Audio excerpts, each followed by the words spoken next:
Most people think work has always been the center of human life. Wake up, work, sleep, repeat. But for the most of human history, that was not true. There were no jobs, no bosses, no schedules, and no weekends. People didn't go to work, they just survived. And sometimes they didn't need to work at all, because food wasn't something you earned with time, it was something you found in nature. So the real question is not why do we work so much? The real question is how did humans end up in a world where not working became impossible? Imagine humans 50,000 years ago. No offices, no emails, no income. A day looked like this. You wake up, you look around. If food is nearby, you eat. If not, you walk. That's it. Anthropologists studying modern hunter-gatherer groups, like the Hadza in Tanzania, found something surprising. People don't spend all day working.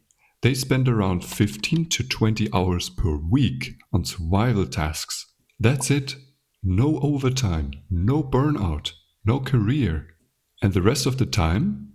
Talking, resting, exploring, doing nothing important at all. So something is strange here. Because humans were not lazy, they were just not constantly busy. So what changed? Around 10,000 years ago, something new appeared. Farming. At first it looks like a win. More food, more control, more stability. But then something unexpected happens. Farming doesn't remove work. It creates permanent work. Because now land must be protected. Seeds must be planted every season. Food must be stored. Animals must be controlled. And the biggest change? You can no longer move freely. You must stay. For the first time, humans are tied to one place. And when humans stay in one place, something else becomes possible. Power. So on the one hand, farming creates something new, extra food. And extra food sounds good. But it creates a problem at the same time. If not everyone is needed for food, what do others do? Some people stop farming and start organizing. Others start collecting. Others start protecting. This is the birth of hierarchy. Because once food can be stored, someone must control it. And suddenly leaders appear, ownership appears, inequality appears. And now something new exists for the first time. People who work and people who decide how work is used. Now we move forward. Cities appear and grow. Hundreds of people become thousands. And suddenly a new problem appears. Who builds the roads? Who protects the city? Who stores food for bad days? Who pays the soldiers when enemies attack? Someone has to organize it all. So rulers create a new rule. Everyone gives a small part of what they produce. This is one of the earliest forms of tax. For the first time in history, you don't just work for yourself or for your family. A part of your work now belongs to the system around you. And once taxes exist, working becomes much harder to avoid. Because now, survival is no longer the only thing demanding your effort. Society is too. But there's still one problem. Imagine you grow wheat and you need shoes. What if the shoemaker doesn't need wheat? For thousands of years, humans solved this mostly through relationships. Small communities knew each other, people shared, helped, and returned favors later. Trust was often more valuable than trade. And yes, sometimes people exchanged goods directly. But as villages became cities, that stopped working. You couldn't know everyone anymore. And you couldn't remember every promise.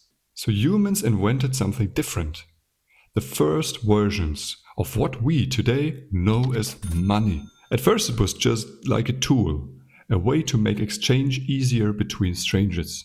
But over time, money became much more than that. Because now you no longer worked for food or clothes or shelter. You worked for something that could become all of them. Work became separated from survival by one invisible step. Money. And once that happened, work was no longer tied to what you needed today. It became tied to what you might need tomorrow. Then comes the Industrial Revolution. And here something breaks completely. Before, people owned their time. Now, factories buy it. You don't sell what you make anymore, but you sell hours. 8 hours, 10 hours, 12 hours. Time becomes the product. And suddenly, work no longer depends on need. It depends on schedule. This is where the modern idea of job is born. A fixed block of time you must give away daily. Factories change cities, but technology changes something deeper. Computers arrive, then internet, then smartphones. A promise that technology will replace the hard work. But instead something new happens. Work leaves the workplace and enters everything. Messages at night, emails in bed, notifications during rest. But the real shift is even deeper. Even when you are not working, you are exposed to people who are. Your mind never disconnects. So even rest becomes comparison. And comparison creates pressure. And pressure creates more work. Not because someone forces you, but because your mind never stops seeing what others are doing. Now we arrive in the present. Something strange happens. Never in history have humans had more tools, but also never in history has it felt harder to stop working. Even free time feels like it needs to be productive. Even rest feels like wasted time. Even hobbies might start to feel like potential income. So work is no longer just something you do. It becomes something you are expected to justify. So what is actually happening? It's not one cause. It's a chain. Farming created permanence. Permanence created hierarchy. Hierarchy created control. Control created taxation. Taxation created obligation. Money created abstraction. Industry sold time. Technology removed boundaries. Each step led to what we know as work today. Each step made work more efficient, but also more inescapable. So when did work become your entire life? It didn't happen at once. It didn't happen recently.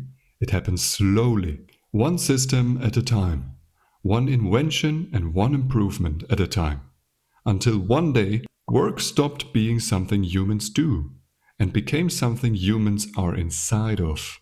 And maybe the most interesting part is this.